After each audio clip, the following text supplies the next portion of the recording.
Dahil sa sunod-sunod na pag-ulan at pagbaha, apektado na ang kalusugan ng ilang taga Marilao sa Bulacan.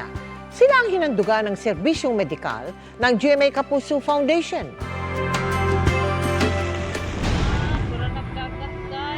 Hindi lang pinsala sa ari-arian ang iniwan ng Bagyong Carina at Habagat noong Hulyo.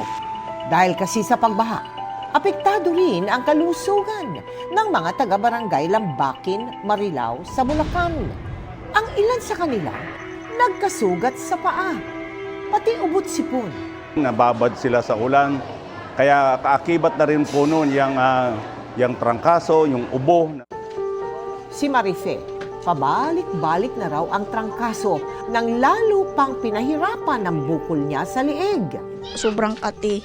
Dahil sa baha, hindi ko pa po ito napatingnan. Kulang po ako sa financial po talaga.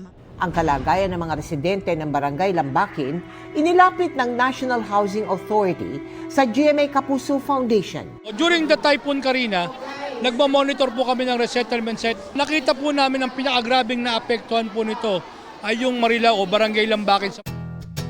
Kaya agad natin itong tinugunan sa ilalim ng ating Kalusugan Caravan Project.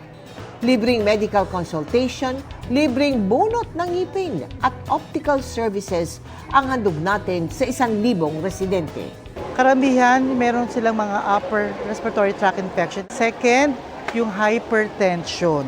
Ito yung reason yung typhoon na Carina. So may iba kasi 'di ba hindi nakapag-take ng mga gamot nila. Nagpasuri na rin si Marife.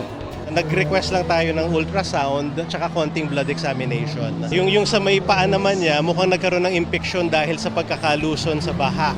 Nagbigay din tayo ng mga libreng gamot at pagkain. We really want to thank the doctors, the dentists, lahat ng mga barangay health workers na nakiisa sa atin ngayon. Namahagi rin tayo ng school supplies sa mga kinder at grade 1 students doon. Thank you talaga sa GMA Kapuso. Libre po ang gamot. Ngayon na pansin niyo ako, parang lumakas po ang loob ko.